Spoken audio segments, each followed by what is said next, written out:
3rd of February 25, it's Monday, and I see here in the Daily Mail that the EU plans to overhaul the 1951 refugee agreement, which is fantastic news, but the irony is that now Britain might be a way behind them on this issue, where they're trying to make common sense about it. Yeah, that 1951 refugee convention, it has to go. I mean, I've heard a few people say this before, maybe William Clouston actually said it, the SDP leader. But yeah, this is where all the problems really started.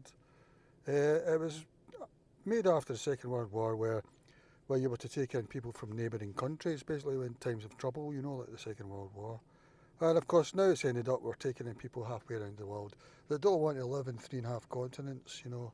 They're only choosing about 20 countries they want to live in, and they seem to have appalling records on women's rights, and that maybe even medieval Britain was better for women's rights, and you know. So now we're in the awkward situation that we've just had 3 Boris waves and a Rishi wave of the greatest number ever of newcomers from the global south mainly.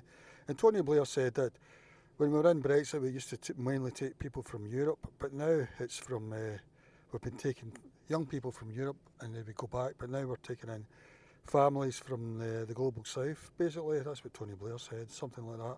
You know, and I don't think it's far off. I mean, I don't think it was that simple when you think of those days, though. I think what people were doing, that they were coming from former colonies. Like, I think most of the Somalians moved to Holland and then after 5 years moved to Britain. But anyway, if the EU leaves us this 1951 refugee thing, it makes us look really stupid, you know, because the Tories were too soft, but we're starting to clamp down.